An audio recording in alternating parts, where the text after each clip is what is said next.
This program is brought to you by Hungry Jack's and Bunnings Warehouse.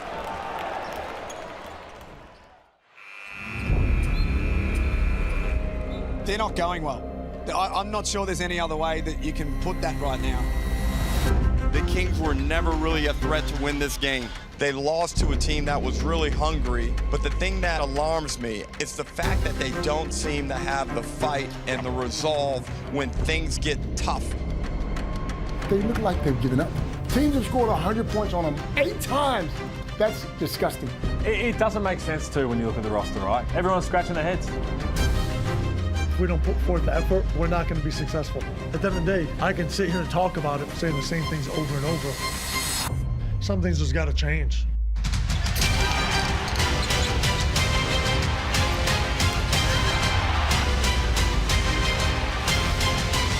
I honestly don't hear anything that anyone else says.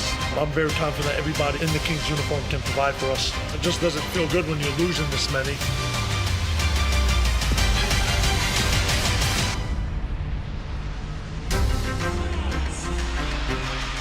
Harsh words, but justified, given the Kings have lost 5 of their last 6 games. Still, their faithful still believe, and the Mitsubishi Motors ladder shows they're still close enough to be a force in the postseason. But Mahmoud Abdel Fattah and his men need to get it going, and in a hurry. Good afternoon, everybody. Matt Russell alongside Brad Rosen and Andrew Gaze. We are set for tip-off, but not before a quick look at an unchanged starting 5 for both teams, Drewy. It is, and the Sydney Kings have messed around with their starting lineup of recent times, but this, to me, is their best combination that they could start the game with.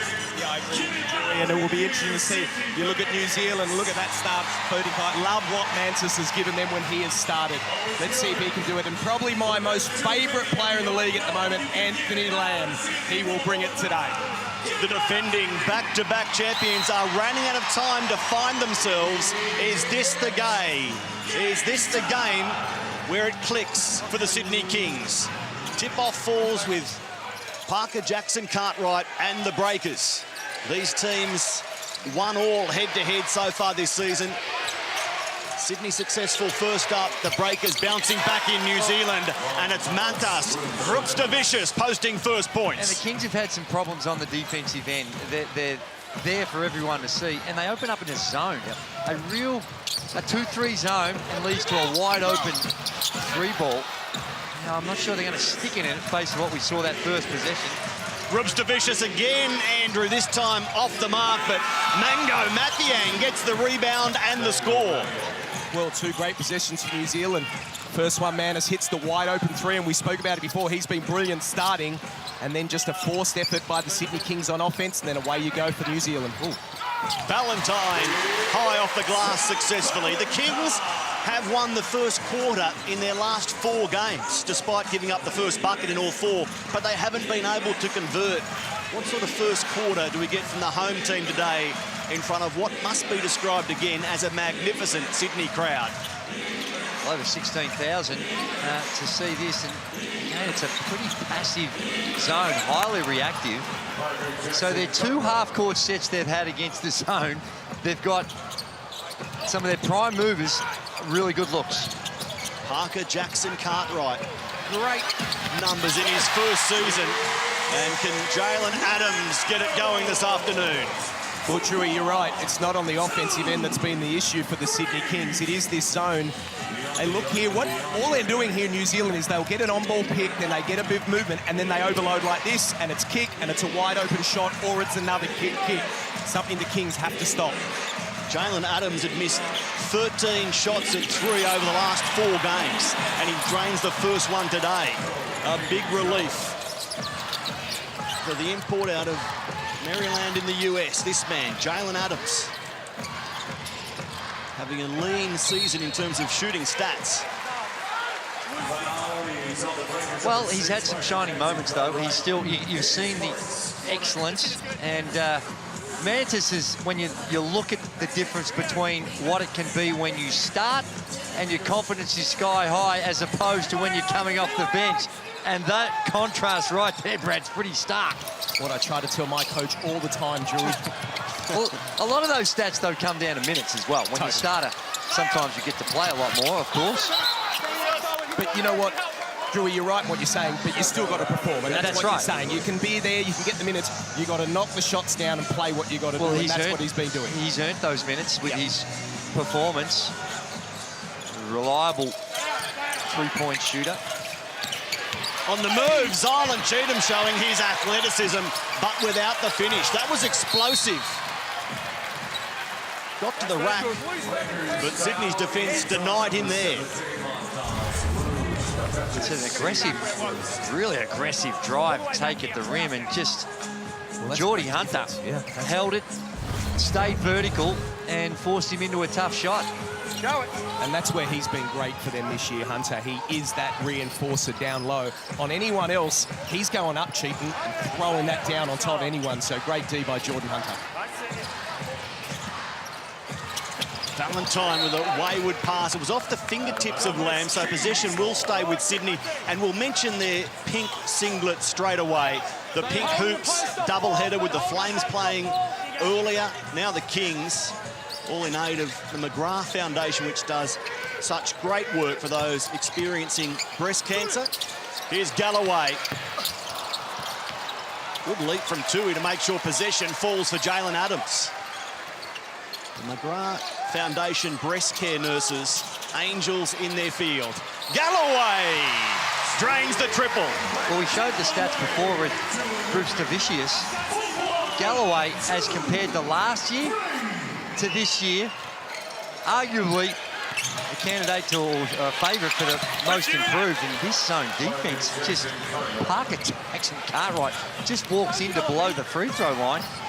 And very easy layups in a sense, Drew. I know there's been a couple of jump shots there, but just too easy. Adams working baseline. It's off the breakers, but falling for Tui. The next star got up and forced a foul on another next star. They were at close range. Mantas Rupstasisis. This is nice. The drop step and the power to go up, and just couldn't quite get it over Roops Davicius and go to the line to shoot two. And Alex Tui's another one, a young man finding his way, was going to go to Gonzaga, decided to stay here and take on the professional route. He is a draft prospect, but the playing against grown men on a regular basis and the practice that you've got to go through on a day in, day out basis, he has plateaued ever so slightly. But that's the professionalism, isn't it, Drew? Sometimes you've got to go through that. 100%. And it's just a maturing process with your body and just coming to terms with being a fully fledged pro. 100%, and he'll be better for it. Still just 19 years of age. We need to remind ourselves of the youthful nature these next stars bring to the court. Parker Jackson Cartwright. It falls for Galloway, whose numbers have jumped as outlined by Andrew. 11 points, 3.5 rebounds, 2 assists per game. There are his averages this season. Geordie Hunter, his shooting clip, mid-60s. Mr. Reliable for the Kings. Well, it is. That's a shot that a couple of seasons ago you concede and let him encourage him to shoot it. You're at the very least got to wave a hand these days. Lamb with the extra pass there. Abercrombie, the 16-season breaker, the veteran, calmly drops 3. Well, it won't get enough credit, but that is a great pass. We have a finish there from Valentine, but that is a great pass from Abercrombie. Oh, sorry, to be able to kick it to Abercrombie from Lamb, to be able to give him the wide open look. Oh, we've got a high-quality game on our hands here, fellas. This is again. Cheatham runs into Geordie Hunter, and again, the King has the final say. He protects the rim well, but this is played at a level of intensity, and here's evidence of it. The Harvey Norman replay, the ball movement, the closeout's just a little late, and that's the bottom of the net for Thomas Abercrombie, whose minutes are well down, been around a long, long time, but still very much heart and soul of this New Zealand Breakers.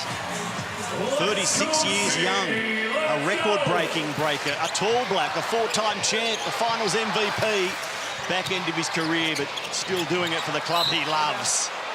And Angus Glover will love this court time. How much does he get today after 20-odd minutes in that loss against Adelaide? People have been crying out for it, and he got a more extended minutes. It's just about trying to find consistency with your minutes so you can greater define your role. Lamb off the mark. Here's Adams. Brad Rosen, you're a Ring of Honour recipient here. You love the Sydney Kings, where you played your NBL, but you were a straight shooter after their performance against Adelaide, saying it was like watching paint dry. It was a train wreck. It was abysmal. Must have hurt to say those things about this club, and your reaction to the way they've started today. Look, it was awful. I was just watching that and coming off what they had come off the last 3 possessions, and there's another turnover to New Zealand. As we'll just watch this open break for Valentine. Great pass for Tui. They're running the floor, capitalising on the turnovers, running in waves and sharing the ball. Some really good signs on the offensive end for the Sydney Kings. Well, the former King won't be describing this as abysmal or a train wreck if they keep forcing turnovers and combining like that for Alex Tui in the bright pink headband. He's very much part of pink hoops today, Tui. No, 100%. And the way in which they're sharing the ball, prepared to make the extra pass, real encouraging signs. And they're white hot. They're 7 of 9 from the field, 3 of 4 from the three-point line. Let's get to Brad Rosen. Yeah, thank you, guys. I've got Ryan Barlow here, Chief Marketing and Revenue Officer for the McGrath Foundation. Ryan, thank you so much for joining us. What does today's event mean to you, and what does it mean to the people with breast cancer? Yeah, today is a really special day. When people turn up in pink, it does 2 things. One, it says to people who are going through breast cancer, we've got your back. The community's behind you. All this support is for you.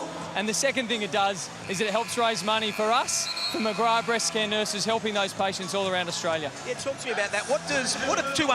Why are 250 nurses so important? Yeah, 250 nurses is the number we need to make sure everybody going through breast cancer can have the care of a McGrath breast care nurse. It means no one misses out on care. How can people today show their support? Oh, super, super easy. If you're here at the ground, at the court here, you can grab a pink headband for $10. At home, jump online, McGrathFoundation.com.au. You can make a donation. Or if you want some signed merch, there's a Kings jersey and a Flames jersey at pinktest.com.au. Make a bid. There's a huge auction going on there. You are marketing. You are so exciting. Thanks for joining us. Like Kings to win? Kings to win, baby, yeah. Thanks, Ryan. Thank you. Well done, men. Andrew, sadly, I can speak with some experience on this. I lost my mother to breast cancer, and during her journey, the McGrath Foundation breast care nurses were outstanding. Yep. She repeatedly said they are the best, and it's just never lost me that they do such an important job. No, and I think that really helps with people putting their hand in their pockets, and you know exactly where it's going to go. They're trying to get those nurses that are so critical, and I think nurses in general, no matter what they do, they are genuine heroes in the community. Well said, as Jalen Adams plays well and rattles 2 more home. So this slick start by Sydney through 6.5 minutes continues, 21-12. They've found themselves in a significant hole over the last few weeks, losing 3 straight, 5 of the last 6. 8 of their last 11. Will McDowell-White goes from long. Very familiar with the opposition coach, Will McDowell-White, as Adams lets loose again. Straight away, they want another timeout. Well, I would be upset too. He's come in here, he's come into the zone. If they're able to get past and get into the penetration inside, Dewey, it's worked, and we saw that at the beginning, but now they're just settling for the 3.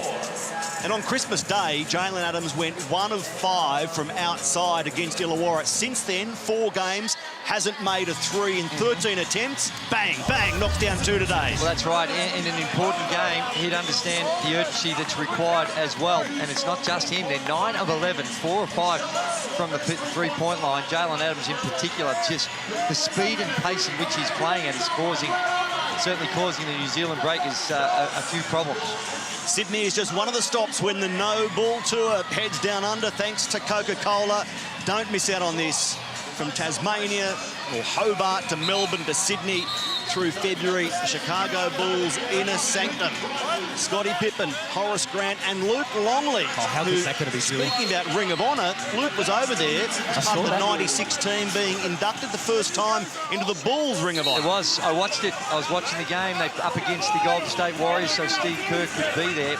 And it was emotional. Even watching it brought back a lot of memories to me. And what that era of basketball and the Michael Jordan, Scottie Pippen, Dennis Rodman. Now, unfortunately, they weren't there, but the rest of the team was. And Luke Longley, well, I think sometimes we forget what a significant role he has played as the starting centre on arguably the greatest team ever to play this game. And he clinks because he's got 3 championship rings when he walks. The Americans couldn't believe how much his look had changed. I thought he came up fantastically. Very stylish, Luke. Did you see the one interview where they say to him, you know, what have you been doing? Oh, just a bit of fishing. You know, just typical Luke. That's all we do down under. Bit of fishing. Anyway, ticket $79. Don't miss that. NBL.com.au/no ball as New Zealand find much-needed points. Yeah, Leartha. Now, he loves this venue. He's had some great games here, and this thing will be a hula hoop for him if he gets going. Valentine finding Adams. Ball movement for Glover, who finds the bottom of the net. That was just elite passing. Turning down good shots for great shots, and that'll do Glover's confidence. The world is of good as well. His first shot of the game, a made 3. Well, that's good action there for New Zealand if you're going to play this zone. And there's that great pass by Joe Lott, and there's what you're talking about. Drew, kick, and Glover knocks it down as well. We know that he can, but I like the action for New Zealand, getting the ball to the high post. That's what you want to do against a zone, Drew. Oh, 100%. And double fit! The thing about this, you see this 27-15 lead. Sydney Kings lead the competition in points per game. They have these spells. It's their ability to maintain it. When their defense from time to time has been a little inconsistent, you've got to rely on your offense keeping that scoreboard ticking over. If they keep this up, it could be a record night. So that foul call on the floor. Angus Glover making contact with Mantas Rubstavicius. Big shout out to our friends watching in New Zealand through Sky Sport. Your team, the Breakers, caught everyone's attention after winning 4 straight not too long ago. Back-to-back losses in the rearview mirror now, though, against Perth and Melbourne most recently. Both of them close, especially against United, as we see McDowell, White and Cheatham combine. If you still believe in the Breakers, surely after those 2 losses, there was a lot of good signs amid those narrow defeats. Totally. Plus, they got 2 of the best players in the competition running around in a blue jersey right now, in Lamb and Parker Jackson Cartwright. There's Leartha onto a loose ball. A turnover from Sydney results in points at the other end. Where do you have those 2 in your MVP discussion? Now, we know who's on top of that discussion. Where are Lamb and Parker Jackson Cartwright? Well, Glover misses one, but I think they're right there. The only thing that's going to hurt them is the overall team record. Hard to have the 2 of them right up there when you're not winning games of basketball. Look, for me, I love what Lamb gives, the solidness. A bit like Clark from Illawarra, how, you know, not extremely athletic, but so strong. I feel if New Zealand get to a grand final, Dewey, then they're going to play well, obviously, because they'll win a lot of games. And I think he could be the one that pushes what is really Bryce Cotton's MVP at the moment. So an air ball from Rubstavicius as Sydney go at the next star at the other end. Adams couldn't finish. Well, that was by design. They wanted to isolate the rookie and just had Adams go at him. A no-pass offense. Now, I like the end destination of what they're trying to do. I would personally think it becomes a little easier if you get through to some action, cut a few cuts, then get him on the wing, and then you can get downhill and attack. Valentine with a fake to beat Leartha. There's nothing fake about the bucket at the end of it. 3 on the board. And Drew, just to go that little bit further as well, it also gets other players involved. So at the end of the game, you're not doing the same thing. Oh, you can't do that, Jonah. Cheatham coming up to set the on-ball screen. Jonah just stepped in his lane and hip and shouldered him there. didn't look quite as bad from that angle. On the angle we had it. I don't mind that foul. You know, there's 14 seconds left. You're not shooting. Just let everyone know we're here. Yeah. It's not going to give you a step up. Now just don't do any crazy ones so you get fouled out at the end of the game. But I don't mind that.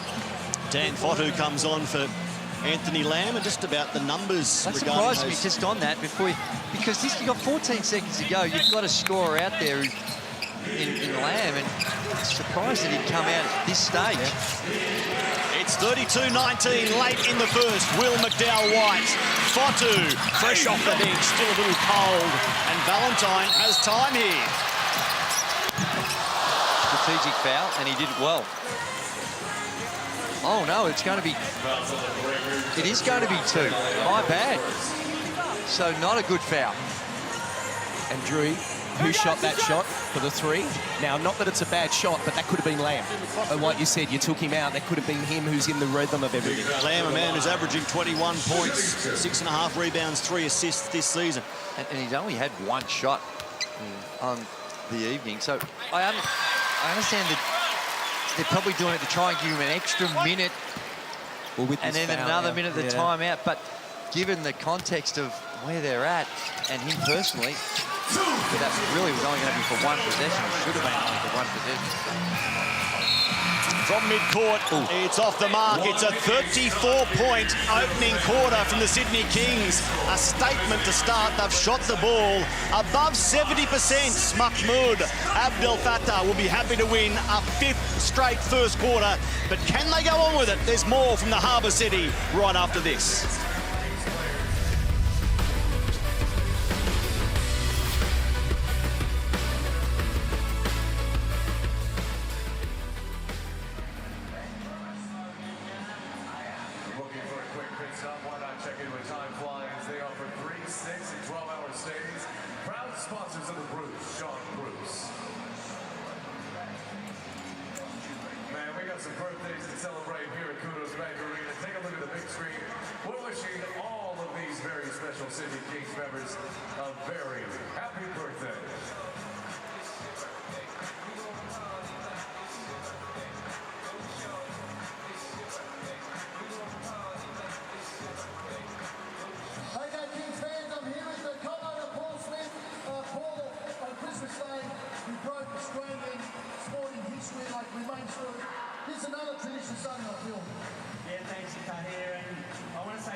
The Sydney Kings have just had their highest scoring first quarter of the season. Despite that from Mango Mathiang early, it's the home team out by 15 points, 34-19 to really excite this pink crowd at Kudos Bank Arena. In black, high-flying Harry Himmelberg from the Giants Mark of the Year recipient. Good to have Harry here and not too far away in another pumped by Reebok influencer seats. Be Wise. Oh, yeah, love him. Nigerian-Australian rapper. Liverpool boy from Sydney's West. Tough Love, his debut song was my favourite. What's yours, Brad? I've got a few, but I'm going to go with you, Drewy, on that one. Nice move by Hunter down low. He's ducked out to get a refreshment. We'll see more from B Wise when he's back in his seats. Abercrombie, McDowell-White. I wonder what Modi Mayor said to his team at the quarter-time break. McDowell White playing tough, but without the finish.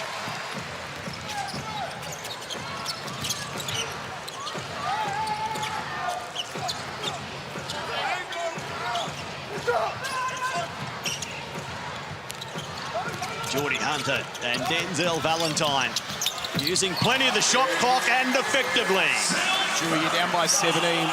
What are you going to do? Look at the luxury that he's got. Look at the people that he's now bringing in. Modi's seen enough, and his 3 imports are coming back. Well, it's a significant head start that they've given to the home team. They're going to find a way to get some stops. 14 of 19, 73% for the Kings. Will McDowell White, front of the rim. Do they go back to Valentine, who had 0 points, 0 rebounds in 15 minutes in New Zealand earlier this season? But he rebounded from that performance big time back at home, and he's been energetic to start this matchup against the Breakers as well. Perfect, 5 of 5, and we were questioning the zone, but it's rattled them. It's causing some problems for the Breakers to get some quality shots. It's Fotu finally finds a way into the paint. But there's just a bit of confusion. They're mixing it up enough, and it's just making it uncomfortable for the New Zealand Breakers to find some rhythm on the offensive end. This man, Valentine, with his first miss, but he has 13 points for the game. The captain, Sean Bruce, thought about the shot, gave it to the hot hand of Denzel Valentine. Drew, you know what it is? It's the energy. They're closing out harder. They're closing out tough. Jordan Hunter crashes the offensive glass and gives them another set to the 3. Sydney just coming out here playing with a little bit more energy. Scoring is tough. The Breakers can't get it done, so they need stops. Will they give us defensively here against Valentine? Not enough. He's doing it all. The 3 ball into a floater, and he's up to 18 points. Well, it's a hula hoop now, isn't it, Drew? You've been there plenty times before. This thing feels like it's a hula hoop. No, he's feeling it. And they're going to him, which is the good thing. Well, Modi Mayor's trying to get Parker Jackson, Cartwright and Anthony Lamb on the floor. They're sitting in front of us, biding their time.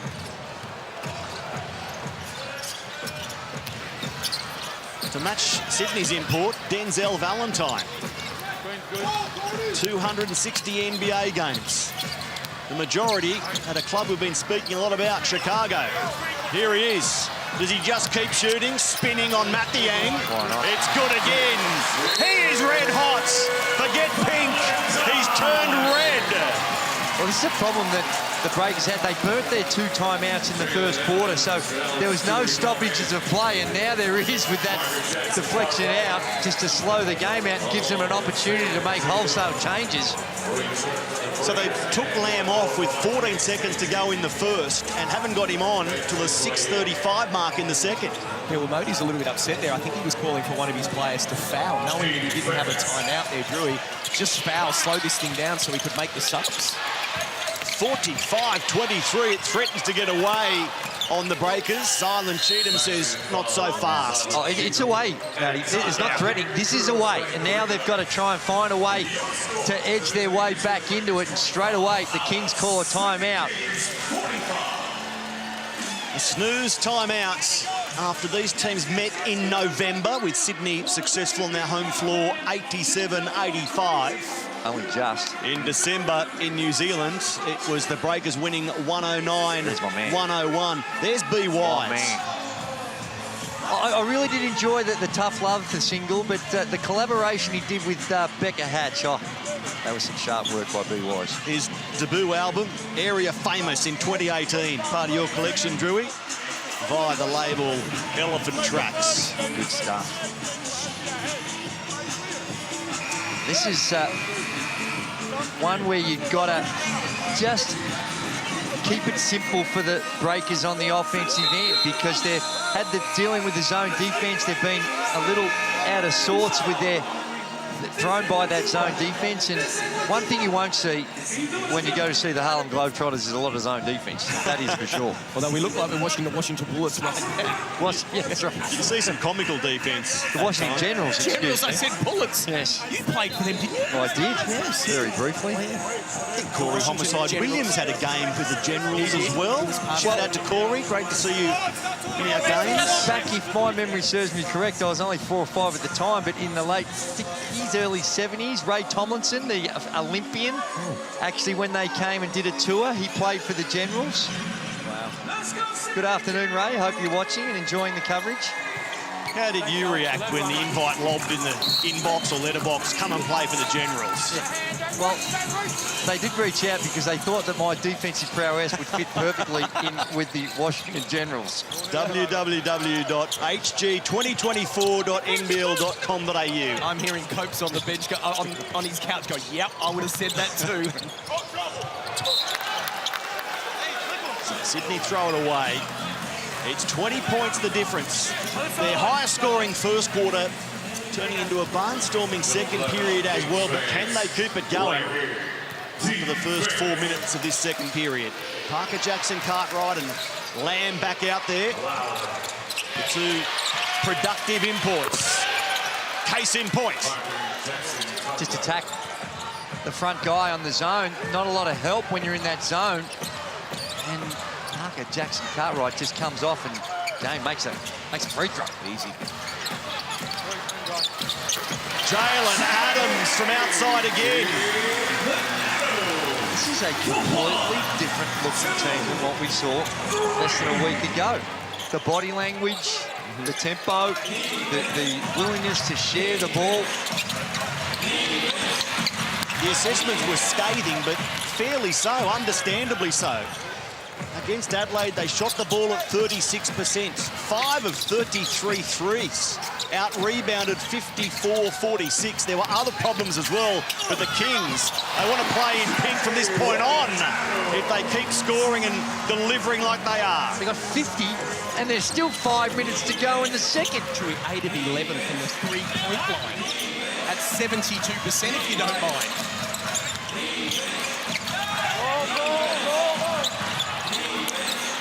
Loose ball momentarily.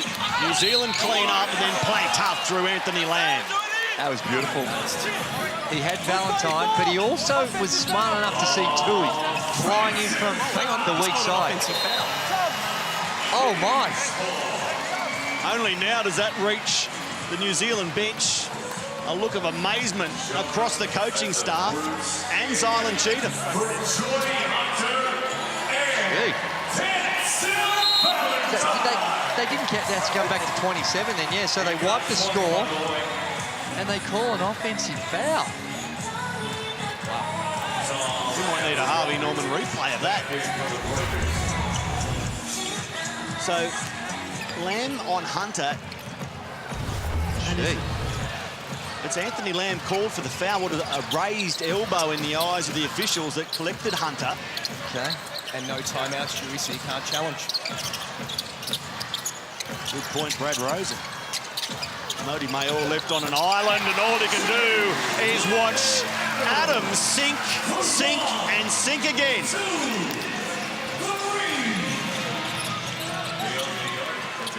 From none of 13 threes to making all 4, that single stat sums up the transformation that is the Kings. And again, this is 55-27. This is the Jalen Adams that was MVP of the league. He is 4 of 4 from the three-point line, 7 of 8 from the field, 18 points. Truly, he's come to play today. The highest scorer for New Zealand, Isaiah Liafa with 7 points. Leading the way for Sydney, Denzel Valentine 20, Jalen Adams 18, the Harvey Norman replay. Sit back and enjoy. The man from the US. They're just rattled right now at both ends of the floor. This is deer in the headlights type stuff for the New Zealand Breakers, and don't have answers at either end at the minute. Adams. We cheat him in his face, but he blows past, goes off the left. Comes away empty. Lamb to work on Tui. Nice reverse layup. Well, it is, and he's a star of the competition. You love him, think he's an MVP candidate, Brad, but he's just got to be cautious about taking matters completely into his own hands. To try to just get this back in a short period of time, this is you got to have a long-term project for the remainder of this game, trying to get it back in a hurry. Although you might have to, given the lead they're given. 5 of 5. Run out of time, and we're not even at half time. He's had 5 3-point attempts and dropped every one of them. From ice cold outside to red hot. He is now the game's leading scorer with 21. That's on Abercrombie. He has to get up and in on that man right there. He looked like it was going to get a screen and he ran away from it, but look at that Blackmore shot chart. Drewy! Well, anytime there's a lot of green in there, you're loving it. You're even more excited when they're beyond the arc. But the combination of getting to the cup, where he's been able to show us his hang time and finish around the rim, and then the 3-ball. And they're struggling to catch it right now. They're just being hurried up by the Sydney Kings, and just a little too much razzle-dazzle that time.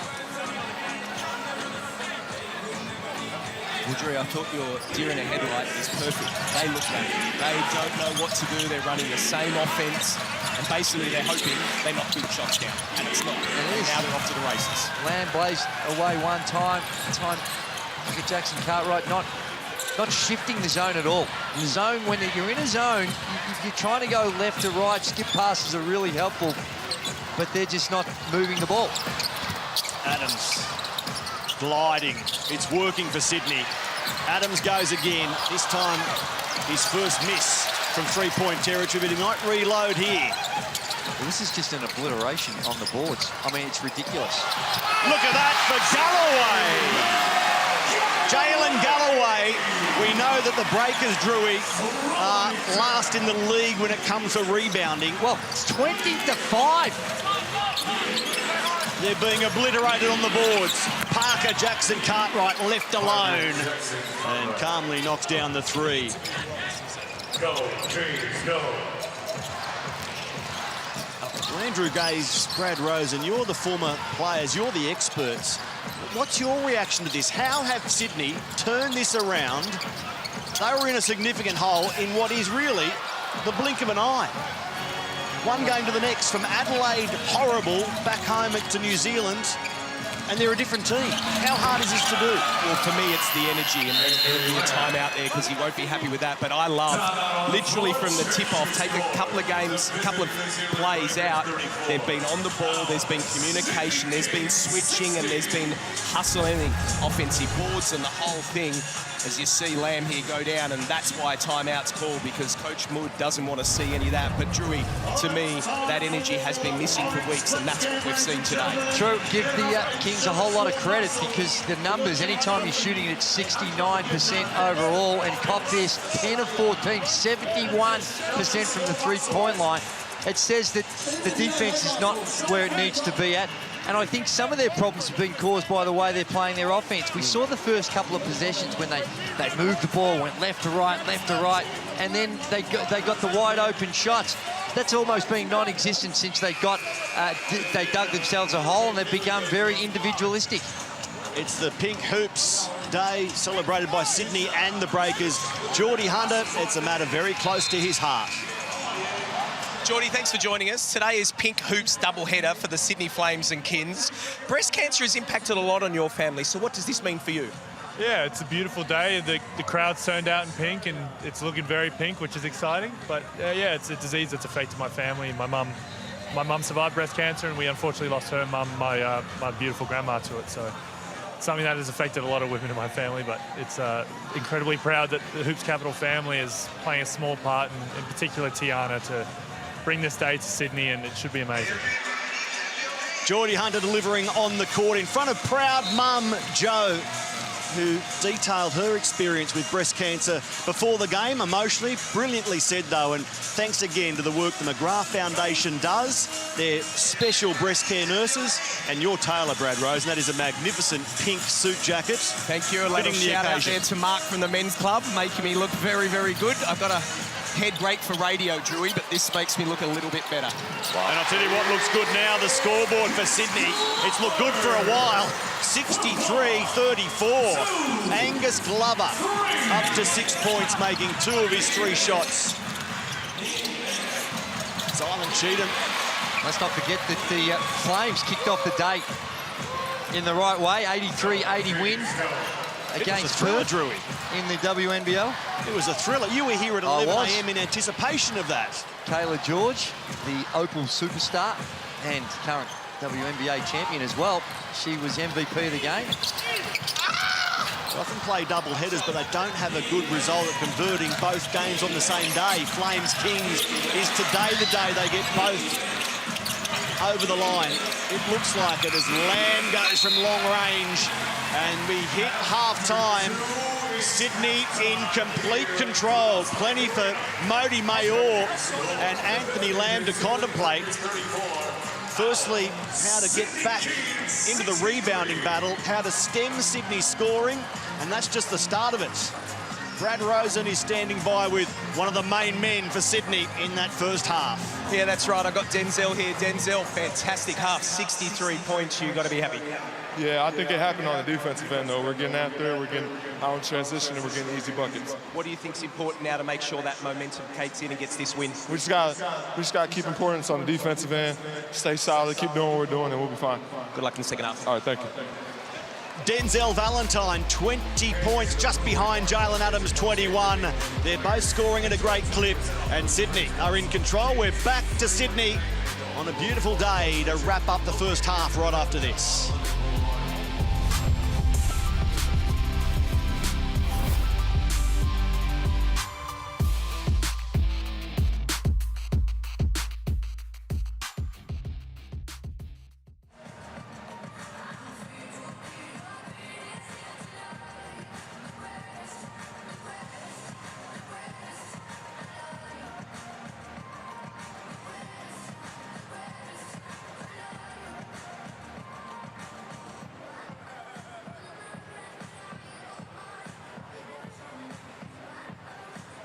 Give it up for Dauntless Movement Crew, the Lion and the Cub.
a 3-game losing streak, Sydney rebound to lead the Breakers at halftime, 63-34. That's right, a 29-point lead to the team that is pretty in pink. They've shot the ball at nearly 70%. They've crashed the boards. Brad Rosen, Andrew Gaze, what a rebound by the home team. Yeah, it's a huge bounce back for them. They had a disappointing night against the Adelaide 36ers, and clearly they've had some conversations beyond just the improvement we've seen on the floor. The body language, the whole demeanour of the group looks much improved. So, and when you get some outstanding performances, particularly from their imports, they're shooting the lights out. It's all come together, and the New Zealand Breakers, boy, they're going to have some tough conversations at half-time in order to figure out a strategy to get this back where it's, at the very least, respectable. The Hungry Jacks half-time highlights. We could have featured Denzel Valentine first. Instead, it's Jalen Adams. What about his three-point shooting, Brad? Brilliant. And on the back of it, you know, you just look at the way he's playing 5 or 6 from the 3. Everything he's done has been nice, and what we've seen from Jalen Adams. But I'm going with Drewy here. When it goes and happens on the defensive end, then your offense can come from the back of that, and that's what the Kings have been failing from. And you'll see here from, look at the Blackmore shot chart, a lot of green there, and when you're playing defense with intensity, Drewy, that could create good offense. And that is pretty much how you're going to see most shot charts these days, no matter where you play. It's at the rim or it's the 3-ball. You see a couple there from mid-range, or even those ones close in below the free throw line. They want to get to the paint, and they're executing beautifully. And you know, I don't know whether their defense has been great. What it has been is just disruptive. And I think there's a lot of self-inflicted wounds by the New Zealand Breakers in that first half. Denzel Valentine is another man we need to have a look at. As I mentioned earlier, he had one game against the Breakers. In fact, their last meeting, didn't score a point, didn't take a rebound. Well, he's had 20 points so far in this one at 8 of 9. Well, this is the one that I say to New Zealand you haven't done a good enough job with. He is one of those players that if you can clamp him down, he's not going to force a shot. Jalen Adams is different. He will make something happen. But this guy, once he gets that 1 or 2 dropping, we've seen that a few times this year, then it's over. And now we're looking at the NBA Valentine. No, that's right. And he's also, you got the 4 assists. Anytime you're 8 of 9, I think it is, from the field, that is some incredible shooting. He saw his first few go in, and you see how his confidence has grown.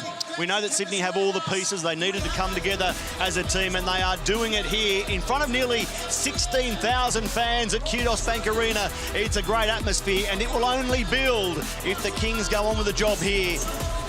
Sydney, New Zealand, second half, right after this.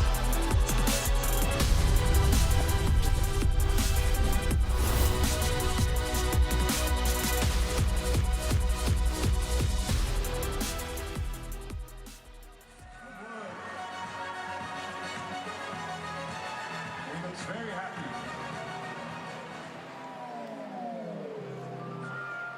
Hey, I'm called. My love language is physical touch. Feel that leather on your hide. Hold on to your hat, cowboy. It's about to get wild. Love drives everything in a car. All cars are impeccably detailed, backed with 7-day returns, and delivered to your home. Make some noise, everybody. It's the City Kings. If you're looking beyond the arc to achieve your financial goals, Beyond Bank can help make it happen. Beyond Bank is for you and with you. Back the team that backs the City Kings. Beyond Bank, for and with you. Harvey Norman clearance on now. Great deals on BYOD laptops from just $344. Save over $200 on this LG 65-inch 4K Smart TV. Save $1,900 on the Massport Ambassador 6-burner outdoor kitchen. Now under $5,000. Bonus local delivery on selected mattresses, adjustable bed bases, bedroom furniture, and kids furniture. 25% off Timberline Australian-made bathroom furniture. Up to a huge 50% off rugs in a huge range of designs and sizes. Harvey Norman clearance on now.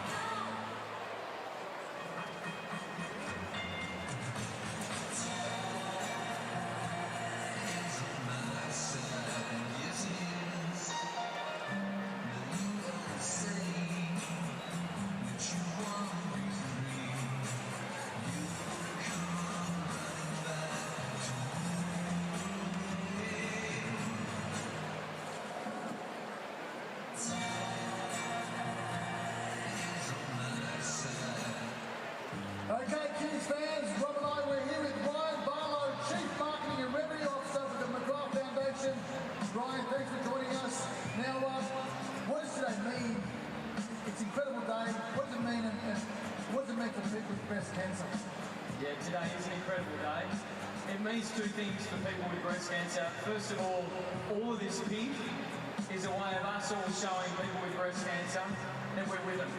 No one's alone. This whole community, this basketball community, is right behind you. You are not alone. The second thing is we're raising money for McGrath breast care nurses. Every dollar you commit through the headbands, through the QR codes.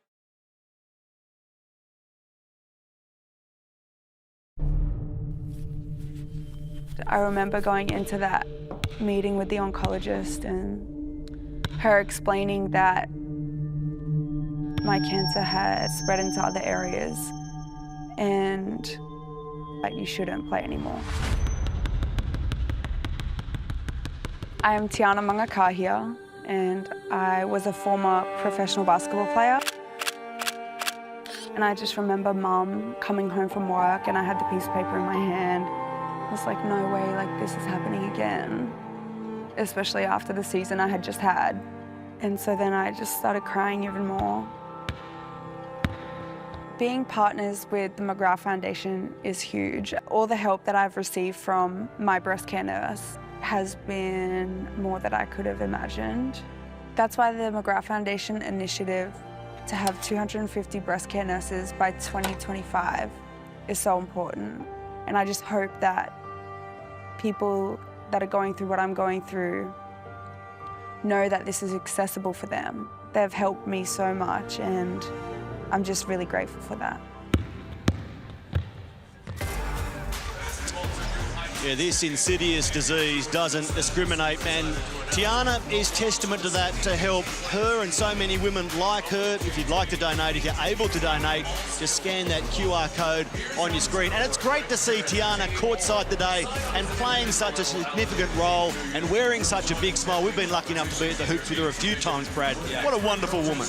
She is an inspiration, and you see her there in pink, and what you just got to know her to understand her. She's sitting next to Vanessa, there, Panusas, who plays in the Flames, and Tiana's actually the assistant of the Flames as well. And Dewey, she's everywhere she goes, she's got a smile on the face. She is a gorgeous human being, and of course, our support and love go out to her and her family. No, 100%. And what it does do when you hear someone who's going through it, it just brings home the perspective of it all and how we've got it. Here we are. You think if you're a New Zealand breaker and you break a fan and you're concerned about the margin here, hey, we're just throwing a bit of weather through a hoop. Yep. And it's important to keep it in perspective. But what is happening here as we take a look at some of the stats of the New Zealand breakers and what is not showing on there is the unbelievable disparity between the rebounds, 22-7. Now, surely you get lucky 7 times. Now, it's hard because there's not a lot of defensive rebounds to be had because they're shooting at 69% or thereabouts. But still, 7? That's incredibly low. Well, it is, and you also see the other story there. I mean, it's only 4 free throws for the Kings, but at the other end, New Zealand didn't shoot one. That was 0, and that's not any hype there. That's the fact you're not getting in there. You're not playing that game. You're looking to force the shot, but look at that shot. 73% truly from the three-point line. They're not going to stay at that, but Jordan Hunter, I think, is also a big part of that. I think at least 3 times they've attacked the rim, and he's had some just perfectly fundamentally sound defense of how you want to protect the rim. Now, he's a great athlete, but going up vertically against even greater athletes like Timmons, it's just been a really good performance by him as well. The Kings' highest scoring half this season was 57 points. They've blown that away with 63 in the first half here. Can they keep that clip going? The best part of 70%. Into the third quarter, we roll. Well, look at the lineup. Dane Pino gets to start here for the Breakers. See his first action. Well, Drew, you talk about Geordie Hunter. I mean, this guy went to St Mary's. With Dane. Correct. Their careers overlap. Absolutely. And Tanner Krebs from Brisbane, and he won some big games for them there. So he's just doing what I think he's learned, and he's outstanding for this club. Alex Tui gets enough of the ball to win possession for Sydney. Galloway! High jumping Jalen slams 2 home. It is a thing of beauty, Andrew Gaze. It is, because it was just perfectly executed and unselfish. What a way to start the second half for both teams. A couple of turnovers in quick succession from the Breakers. Well, and look at this. Now that's a deflection. You get a steal. You go down. Great pass by Adams, and Callaway goes up. But Drewy, it's the energy. The energy. They're not getting those stops in the last 8 to 11 games, and that's what gets your team rolling. No, to take nothing away from the Kings, but it has been a horrific execution by the New Zealand Breakers on the offensive end. 2 turnovers already with just random actions rather than getting through any sort of their sets, and everyone's in a hurry. Jalen Galloway, one of the longest serving current Kings in his 4th year here, behind Sean Bruce, the captain, in his 5th. Glover also in his 4th, but apart from that, they're all newcomers or second season players. So Jalen.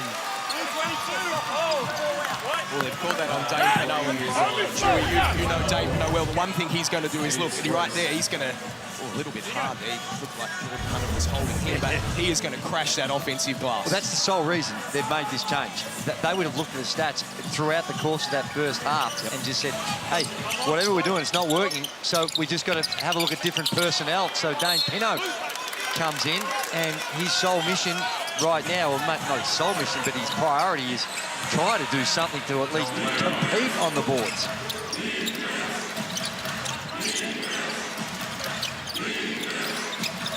Lamb passes baseline to Cheatham. And we have a wedgie. One of the stats that jumped out to me, men, was Sydney's spread of scoring. 10 different Sydney players have had 15-plus points this season, most in the league. But today, they're rolling heavily with Jalen Adams and Denzel Valentine, both 20-plus. It's good to have versatility in your scoring, but that can also pose a problem, can it not? That you don't quite know who you need to go to when, and maybe they've decided today, let's just keep rolling with this man, Denzel Valentine, and Jalen Adams. Here's Mantas Rubstavicius. From behind, Adams with the swat. Get it out of here. Well, there's a difference. A couple of nights ago, it was spoken on the coverage. Jalen Adams turned the ball over and walked back. Today, he runs back, sees that he's got to help on defense and throws that out. That's the defense the Sydney Kings need. And here's another poor turnover. Is that 3 from New Zealand in the 3rd quarter so far? And give me for Jalen Adams, we've had 3 turnovers in 2 minutes from the visitors. And each and one of them, really, not all that. It's hard to comprehend how you'd be making those types of turnovers at this level. That's a goal point. And that's a nice extra pass by Dane Pinot scores, and they take him out of the game. Well, that's an interesting sub. So they bring in Liafa for him. 2.5 minutes. Dane didn't do anything wrong. Made the layup. Jalen Adams feeding Valentine, and they get the rebounds. Adams for 3. He'll go to the line and have 3 free throws instead.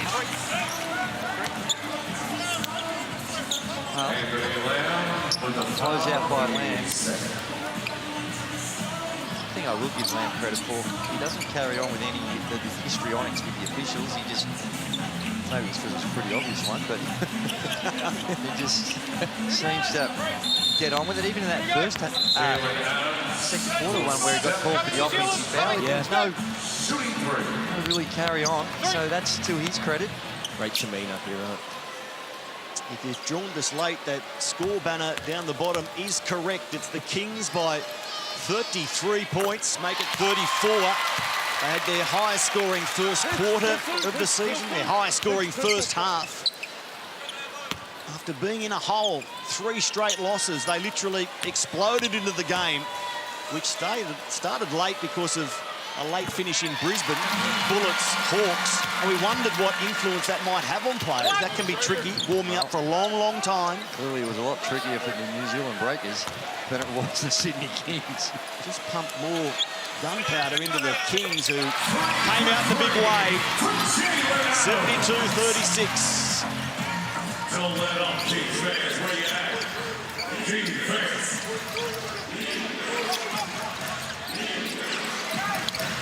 Lamb, turn and shoot. It's short. Rips to Vicious, gets the rebound, can't finish. Geordie Hunter, what a presence inside he's been today. Adams, three-wheeling now, isn't he, Jalen? Up to 30 points for the game. Well, this is the easiest third he's ever had. Absolutely. Like, he just waltzed in, trailed, waltzed in for virtually an uncontested layup.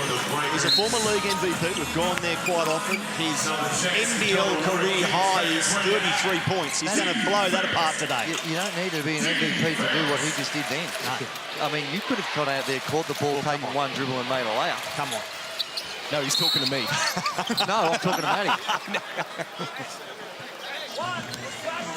But also, again, I want to go back. Great defense there by Jordan Hunter on the play before.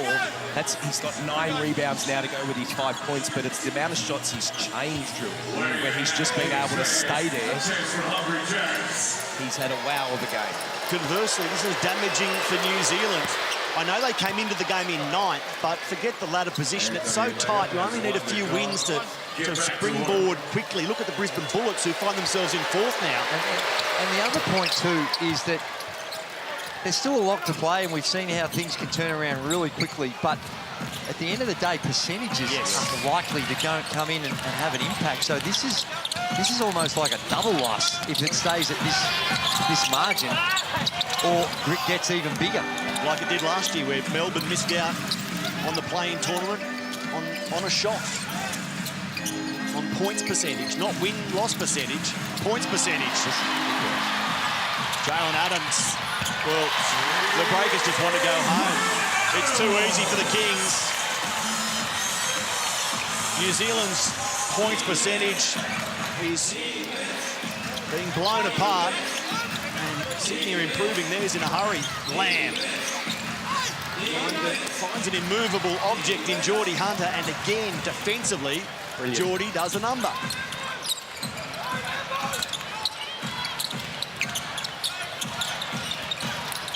They're really not testing the defence of the Kings at all, the New Zealand Breakers. Tui for Hunter, his defensive work. He didn't deserve a few points there, but he leaves those 3 balls short. Drop one early. Chewy, I'd like to see Tui as Leartha knocks that 3 down. I'd like to see Tui. He had Leartha on him there. He should have just taken another couple of seconds and just go to work down there. You can shoot over here.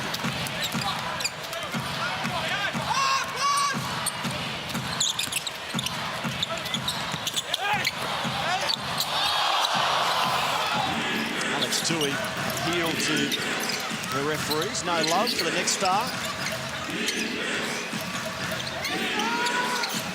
Here's Isaiah Leartha. Even now they're in their man-to-man, it's kind of like a zone because they're switching everything. On-ball and off-ball screens. Another effort play defensively. Won by Denzel Valentine. Hunter was there to assist that defensive move. Adams finds Hunter in his more usual position. He coughs it up. Lamb finds Leartha, not convincingly, but the shot's convincing. Back-to-back triples for Isaiah Leartha. He had 15 points, including 4 made threes from 6 attempts earlier this season against the Kings. Well, look at that. One of the questions you asked me, Matty, is what's the difference between what they're doing at the moment? You just see Leartha knock down this, but the difference of the Kings, that first play there, they throw the ball up and 3 guys go to gather around the ball and go hard at it. The energy's great. Mahmoud Abdel Fattah has had his critics, but let's listen in to the Sydney Kings coach. Hey, offensively, stay in pitch game. Stay in pitch, move it. Mix up whether you hold or you slip. Be smart with the basketball. Get to the next action. Or bad shots, turnovers, or leave the easy ones here. Know where the shooters are. Leartha's made 1. Or he's made 2. Stay in it, all right? Hey, we're going 0.5 clock. You set the flare. You 2 in the corner. You handle, set the flare for Jonah, and then set the rip screen, all right? Go. Body language looks good in the Kings huddle, and understandably so. There's been some that have made comments that in the timeouts that previously, when things haven't been going all that well, that there's perhaps hasn't been the attention to detail and the focus in on the coach's message, but all eyes on the coaches that time, and it seemed like they was very engaged, which is easy to do when you've got a 32, is it? My maths, it just failed me, it was that big when you got that type of margin. Well, one win won't necessarily make their season, but it has been asked, is the G League, where Coach Mood won a championship and was Coach of the Year, is that the right league to then step into the NBL from, given the G League has a really offensive emphasis and maybe a more individualistic approach?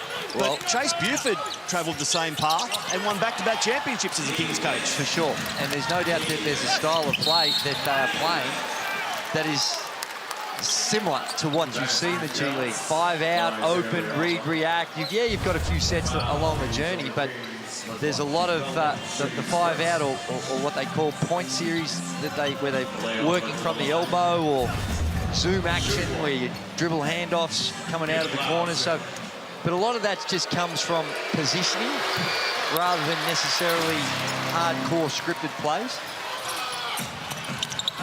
So there's that to it, and like you said, Chase Buford had perhaps a little bit more detail than what we've seen here, but similar.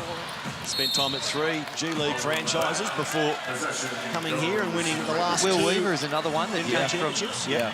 Look, I believe every coach has got their own philosophy, and you know, I felt Will and Chase were a little bit more on the defensive end, you know, things from that side of things. But look, it worked at the beginning of the season. They're going through a little bit. This game has really showed up, and that timeout said a lot to me, as well as another missed shot there, where it showed everyone was engaged, and that's what they need to do. The man who took that shot for the Breakers, Will McDowell-White, part of Mahmoud Abdel Fattah's Rio Grande Valley Vipers team, before also spending time together when the Sydney Kings coach was a Houston Rockets assistant.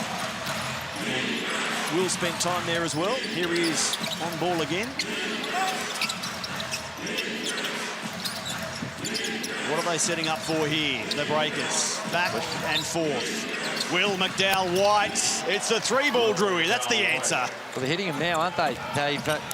Leartha set the tone. Yeah, he's up to 15 points. 3 of 3 from the three-point line, Leartha.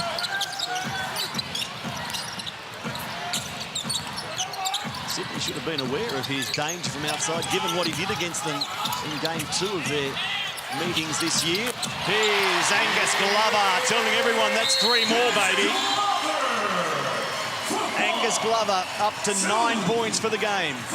Chewy, 2 minutes to go, 2.5 in the third, and the Kings have shot 19 threes, 63%, and made 12 of them. Angus Glover averaging 15 minutes per game. Very efficient today as he calls out for more court time. Dan Fotu from the corner, hit the corner on the backboard. And now it falls for Quatnoy and the Kings. On a low night in Adelaide for Sydney, Quatnoy did provide some highlights. The game set up for Quat to get aerial again as Jonah Bolden says, let me take the limelight for the time being. I got away with one now. Looked like the clock ticked down to 15 before they got it over the centre line. But nevertheless, they get it down there. And again, a relatively easy one for Jonah Bolden, who... Well, you'll notice Quatnoy, Drew's minutes are a little bit down. I know he's come in today a little bit under the weather. Right. So that's probably why we're not seeing him as much. And when you're up by 34 going on 35 points, I guess you could just say, sit down and enjoy it. Well, they can't even get a board off a free throw. Well, it's a 34-point margin. It might be about to be cut a bit further. Parker Jackson-Cartwright forces the foul on Bolden. Where do these big wins or big margins rank in Sydney Kings' 40-minute history? Well, their biggest win in the 40-minute era is 49 points. Their second biggest win. Who was that against? In the 40-minute era, 29 points. My stats knowledge runs out at the margin, not the opposition. I didn't mean to throw you on. I think it was in 1998 against the Melbourne Tigers, wasn't it? No, it might not have been. Oh, it was the other way around. I'll get it for you, Drew. Don't worry about that. Well, Drew, here's an interesting one, bringing in Glidden now. Now, we haven't seen him play a lot of minutes. Obviously, a knockdown three-shooter. Well, against the Perth Wildcats, where the game was over, well, not over, but at a desperate stage, he came in and actually knocked down a few and gave him a spark. Angus Glover again. Same results. Rinse and repeat. 12 points for the game. He's 4 of 5 from downtown. Parker Jackson Cartwright can reload. Leapa. He was on the Bunnings sign there. Now Jonah Bolden catches the disease. It rims away. So 86-30, it's on track to be Sydney's second biggest win of 40-minute NBL. Jackson Cartwright can go to the line for an and one. 29-12 is the rebound count. And those statistical categories will sometimes reflect your attention to detail in those effort plays. There's a clear foul. We'll send Parker Jackson Cartwright, he's battled away. He's 5 of 9. Please interesting one, Drewy. Jalen Adams coming back in, 50 seconds to go. Is that coach I want 40? Well, I think it's also about coming out with about 5 minutes. They subbed out about 5 minutes into this third period. So you just don't want to sit there for too long before you. And Valentine coming back in as well. A minute here and start the fourth and probably put the two in the rack with about 5 to go, I'd reckon. I reckon if he gets another couple, he's leaving him out there for the 40 clip.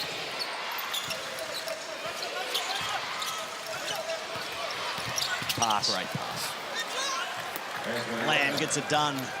And the answer to your question, Andrew, that 49-point win by Sydney, biggest in the 40-minute era, against Brisbane about a year ago. What a pro he is. Just had to scratch that memory bank a bit deeper. Watnoy inside for Bolden. Beautiful pass. Two with an and one.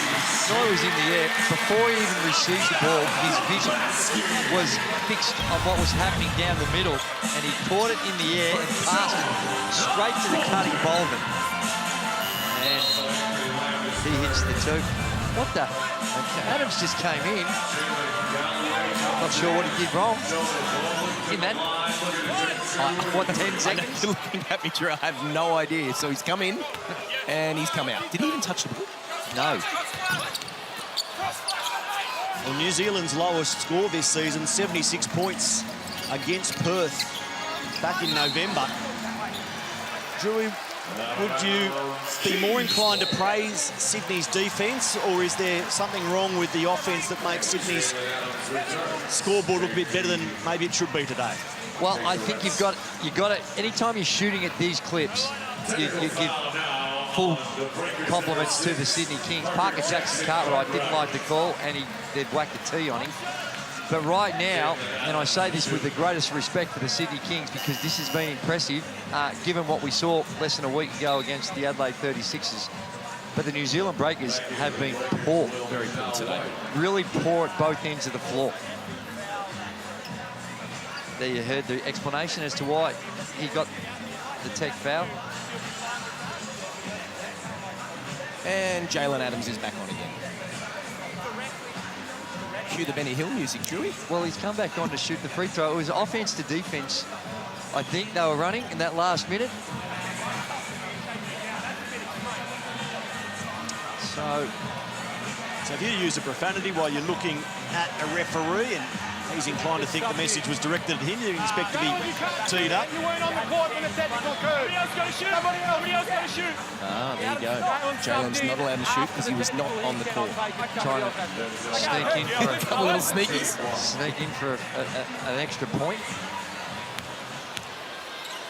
He wasn't on the court when that technical foul was called, so he can't then take the free throw, and it goes to Denzel Valentine. Jalen Adams, 32 points for the game, 12 of 17 shooting, 5 of 7 in the land of plenty.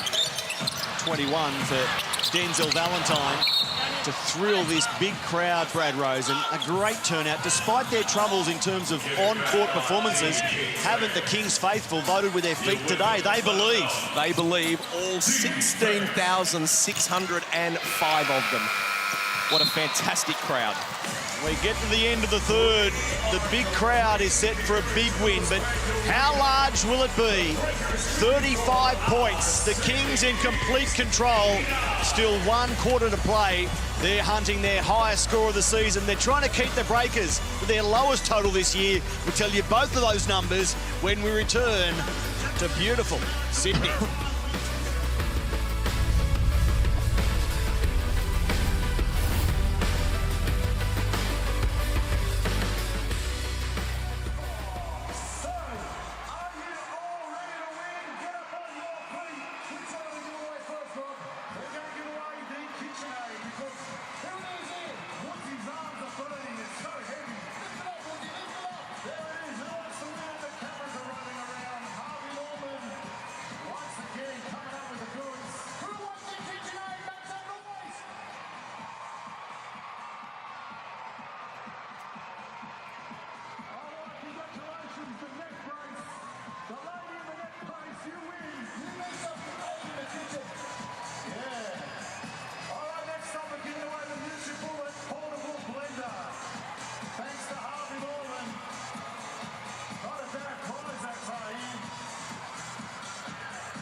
Sydney Kings are trying to go 11-11 for the season, and they're almost there. They lead it convincingly, 89-54. Jalen Galloway giving us one of many highlights for the Kings fans who are here en masse, more than 16,600, and they love this scoreboard, 89-54. Matt Russell, Brad Rose and Andrew Gaze, the Kings' highest score this season, 113 v Brisbane. Their biggest win, 20 points. The second blow that second number away. As for New Zealand, their lowest score, 65 against the Hawks. Maybe Cam Glidden and co can go past 65, but their biggest loss, 18 points against the Perth. This could well be their biggest loss of the season, barring something miraculous in the final quarter. White had to get acrobatic there, and did to get it done. Drew, I thought what you said there when there was a lot of green and we looked at the shot chart where it's inside, outside, there's another turnover. The amount of shots that the Kings have got right where Quatnoy hit that, all the three, as they knocked that one down as well, has just been poor defense by New Zealand, is the best I can say. What it is, of their points that they've scored so far, 42 of them have come points in the paint. Yeah. Now, the New Zealand Breakers have missed a lot of shots, but they've only had the 24. But you see, if you look at this play, to see how much standing around there is. There's no cutting action. The defense really doesn't get tested. Now, there's a nice free ball, but Sydney is, the zone doesn't have to move all that much. Adams. An NBL career high 35 now, if I'm not mistaken. The old mark 33. Falling with that last made triple. Hunter fighting for the ball. What a transformation in that Adelaide game. I was watching it. At one stage, he was 1 of 11. And wow. Here we look at he's able to turn that around. 13 of 19. He finished in Adelaide, Andrew, 5 of 18. So still below 33%. But today, from the get-go, the shots have been falling.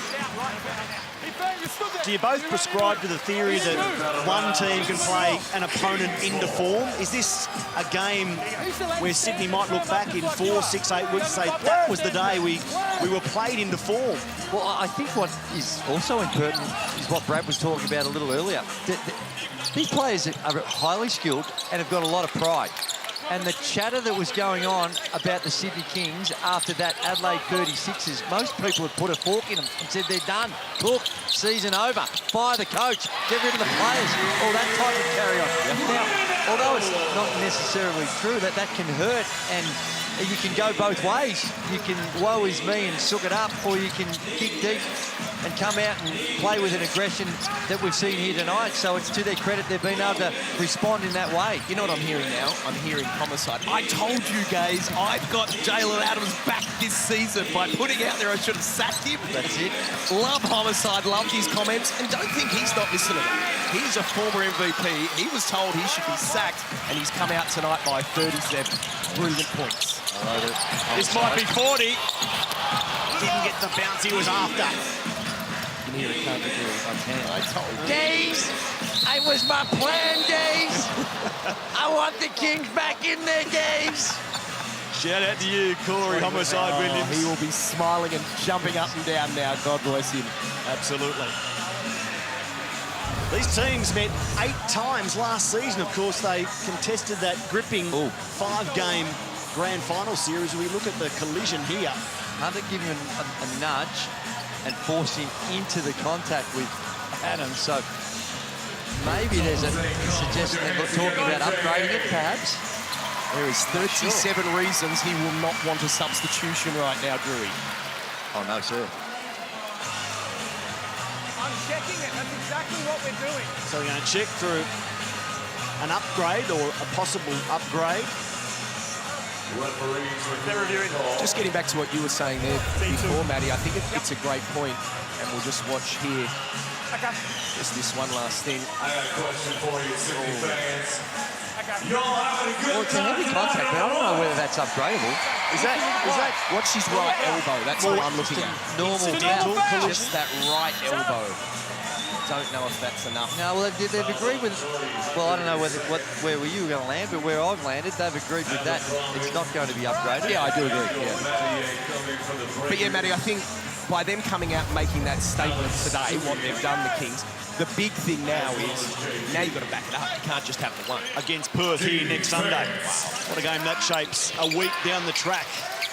As part of round 16. The postseason looming large. Will McDowell-White adds 3 to the tally for the Breakers.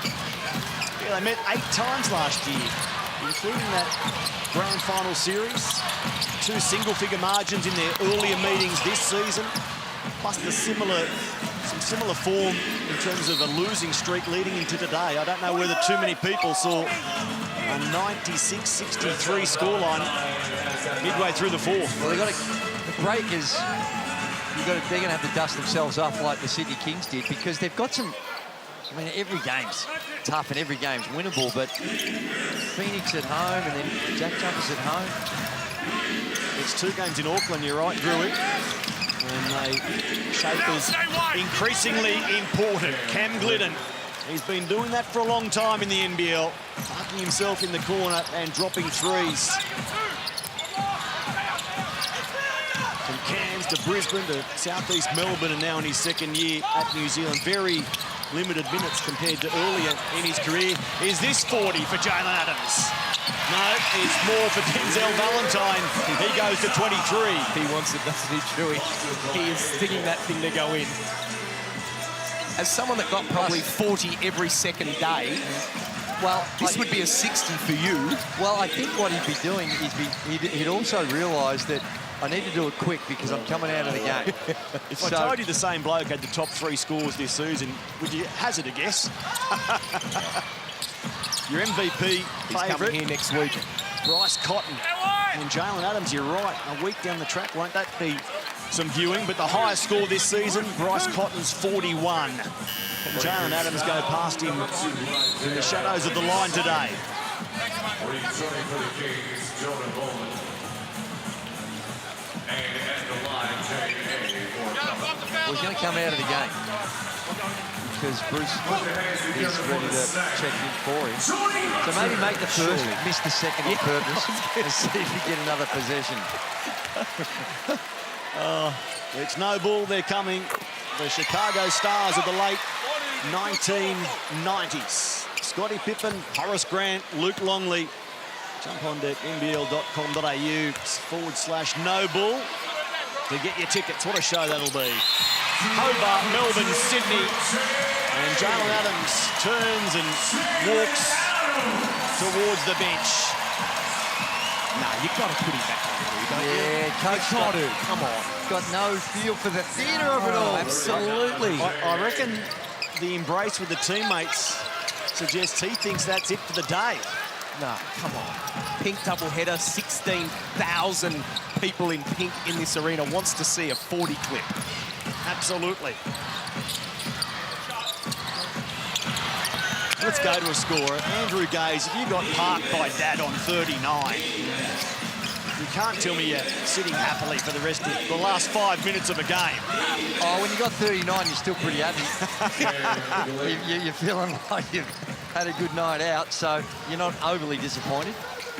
Okay, Glidden's come on and given some good minutes. He did this, like I said, last week against the Wildcats in that loss.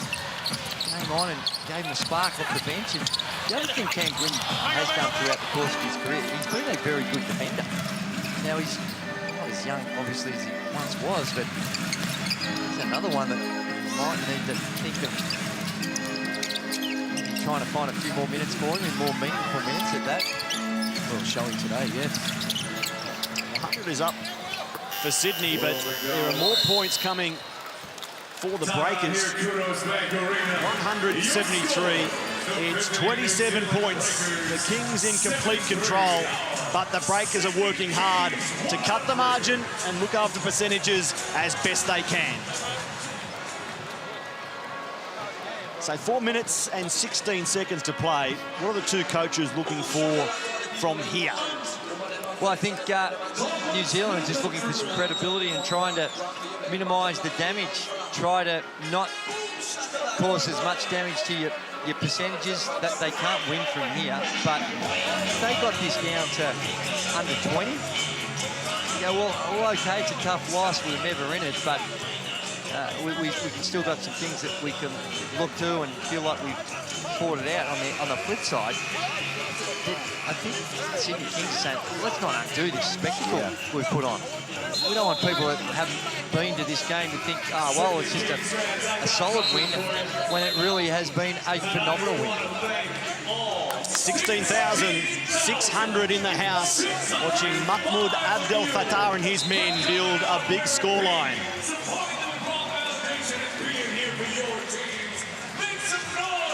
And during that timeout, Brad Rosen had started a petition, get Jalen Adams back out there. 39 points, chasing Bryce Cotton's season high 41. You can see on the live ladder what this win has done for Sydney. Brisbane temporarily had 4th position. The Kings are back up to 4th, and with a bit of a bump to their points percentage as well. Glover. Alex Tui. And the defence works for the Breakers. The Next two games against South East Melbourne and Tasmania. Leafa off the mark. They have 8 games after this one, the Breakers. Plenty of time to notch the wins they need to make the play-in tournament. They'll need to play much better than they have today. How many names have you got on that petition, by the way, Brad? 3 of us. Drewy and yourself are the only other 2 at the moment. And Coach Good is not even thinking about it. No, I think it's unlikely. That's where the assistant coach absolutely. You've got the coach tap on the shoulder. So come on, boss. Yeah. What about Cam Glidden? Just sitting in the corners, shooting without any sort of fear and finding the bottom of the net each time. He's up to 12, perfect 4 of 4, all on threes in just over 9 minutes of action. Glover 4 of 5 from outside. He moves the ball. And Galloway leaves it behind. Well, that's good defense. Yeah, that is great defense there by Will McDowell-White. Jonah Bolden parking his feet outside the arc and dropping 3 to the tally. He's up to 9 for the game, 4 of 5 shooting. 4 rebounds, couple of assists as well for Jonah. Glidden this time, the shot is blocked by Glover. An effort play from one of the Kings' favourites.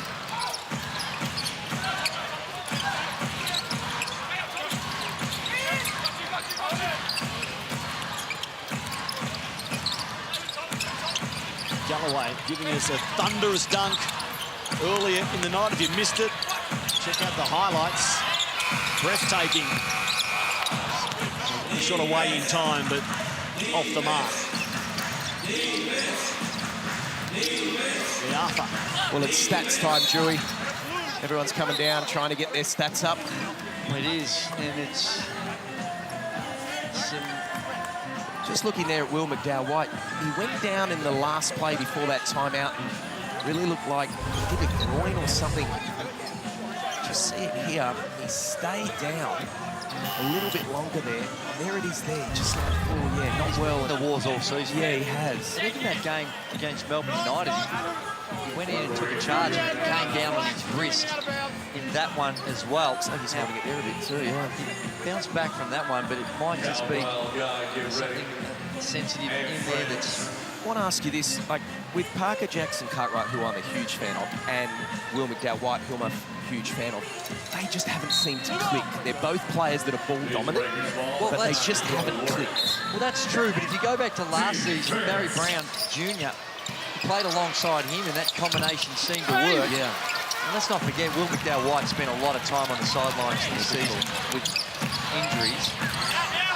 That shot from Jackson Cartwright, dead set, jumped out. Had a really good look. He came out for a Kings rebounds. Leafa found Glidden, and they found a way to give it back to the Kings, only momentarily. Good hustle from Glidden.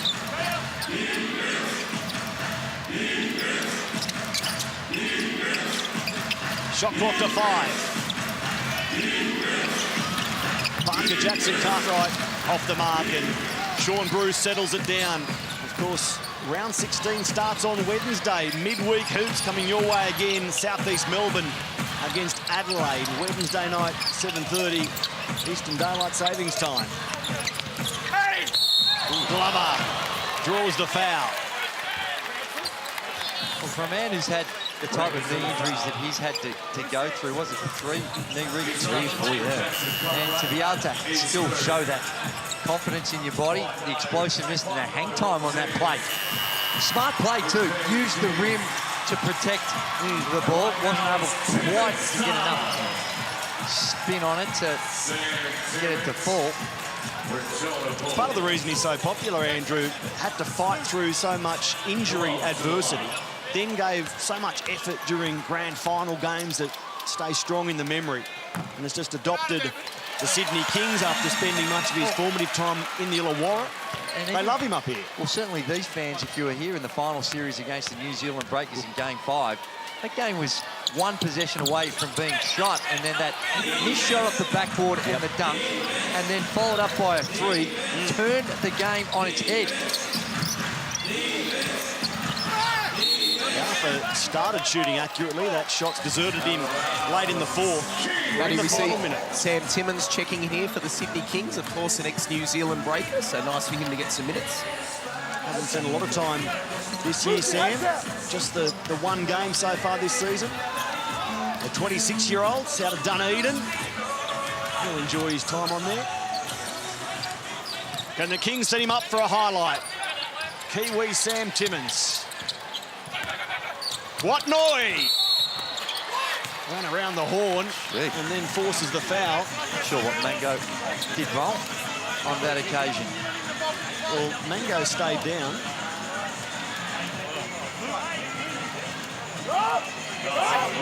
Looks like Portnoy might have extended the elbows. Let's have a look.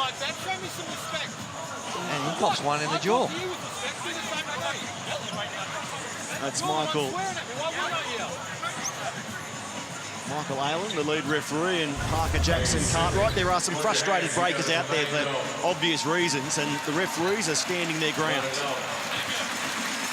Well, it is. I'm sure they've used their review. That's an interesting one on that play from the angle we saw. Yang didn't do a whole lot wrong. Well, that was nice. And Portnoy goes up and says, I hope you're all right.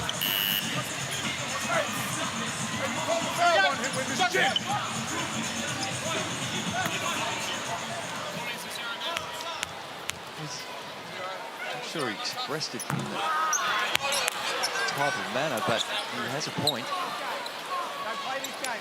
Hey, elbow touch. Don't play this game. Stop.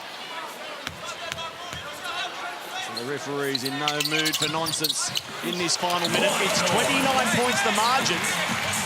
That was talking to Coach Matt. I don't know what he's upset about, but telling him something.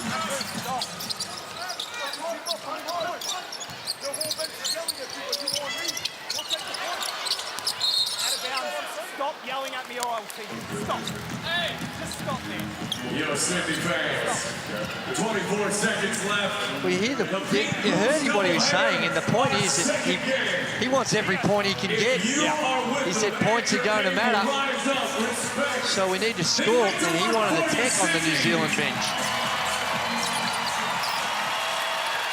So if they score here, the Kings, and stop the Breakers doing likewise afterwards, it will be Sydney's second biggest win in 40-minute NBL.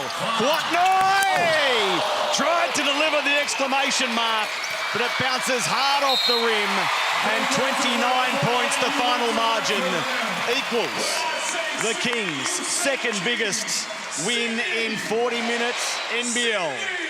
They've crunched the New Zealand Breakers 105-76. And they did it very early, right from the first quarter.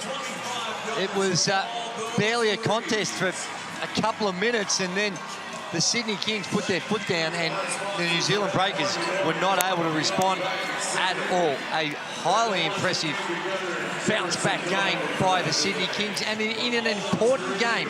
Their pink game, raising awareness, and, of course, important funds for the McGrath Foundation for a very worthy cause. And they have brought the emotion, and most importantly, they brought their shooting arms, because they shot it at 59% overall and 52% from the three-point line. Denzel Valentine was busy early with 23 points, but no man scored more than the 39 posted by Jalen Adams, Brad. That's right, I got Jalen Adams here, 39 points. You must be feeling very pleased to get the win today. Yeah, we know this is a much-needed win. The way the season's been going, it's a big game, and we needed it, and the fans showed up, the team showed up, and it was a big win. There's a lot of talk in the media and post, players not playing hard enough. Do you listen to the noise outside?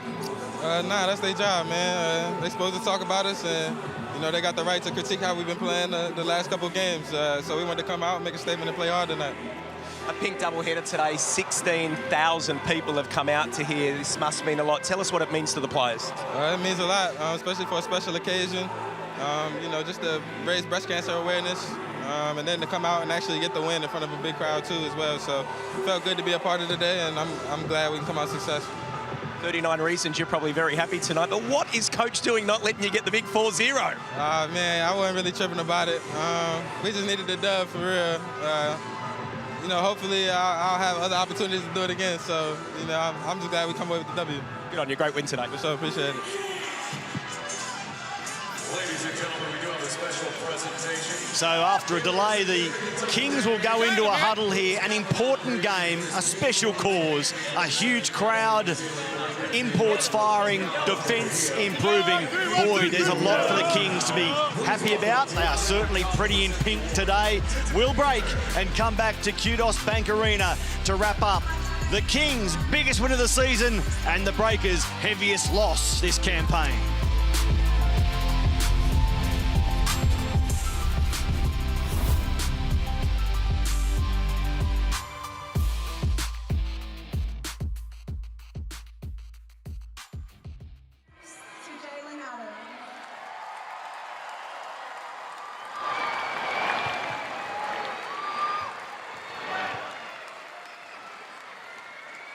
I want to say thank you to the fans for coming out, showing love on such a special day, special occasion. It was great to be a part of the day, and I'm glad we come out with a win. Thank you.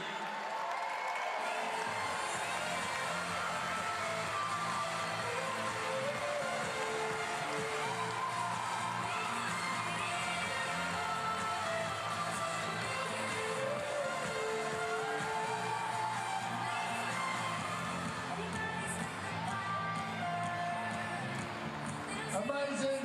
Thank you so much. Look at Rob signing autograph somewhere. Follow me to Rob. Follow me, he's over there. He's coming, he makes a special entrance. Thank you so much for a double-header, double win. The Flames and the Kings both got up. Amazing, Rob. Here he comes, special entrance. Record crowd. What an afternoon. Keep the support coming. This is it. That's it, ladies and gentlemen. Turn things around. After this match, head to Acorn Brewery. Enjoy 20% off food and drinks, ladies and gentlemen, so make sure you get out there. Up there at Novotel on Olympic Boulevard, so go check it out. And next week we're here again, 21st of January. Make sure you come along. Thanks, Kings fans. Keep the faith. We are back. See you next game.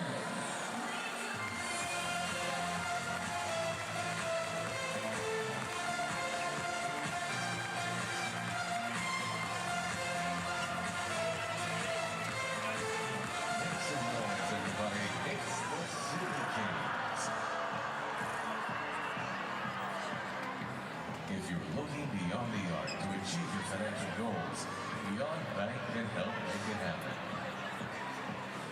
Beyond Bank is for you and with you.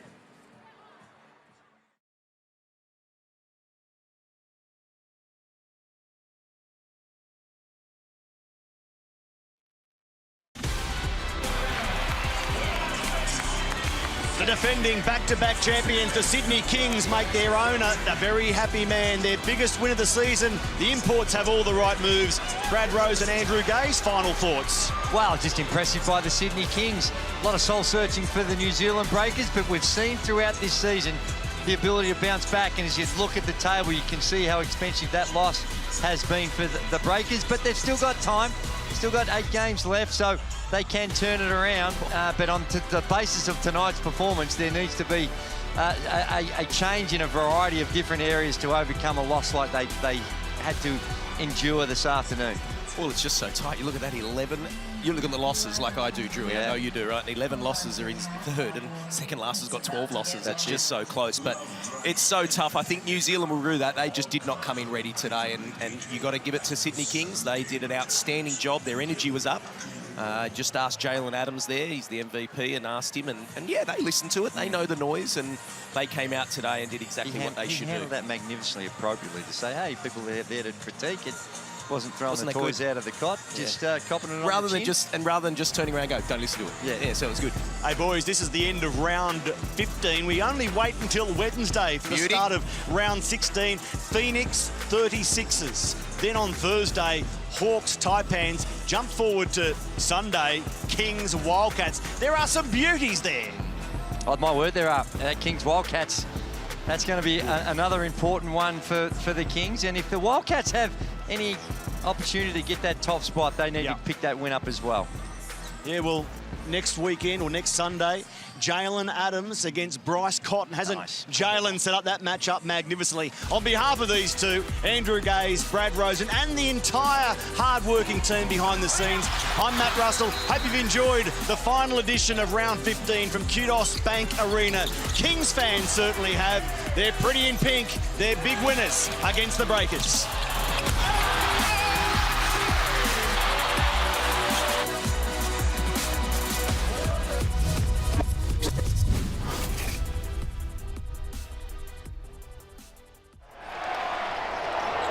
This program is brought to you by Hungry Jack's and Bunnings Warehouse.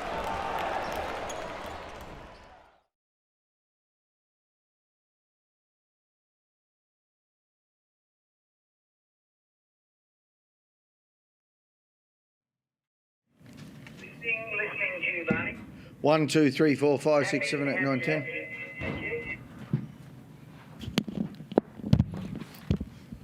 1, 2, 3, 4, 5, 6, 7, 8, 9, 10. Wow, you're amazing. Thank you. No worries. You finished with it? You finished with commentary? Yep, all clear of commentary and everything out on the field. Thank you. Thanks, mate.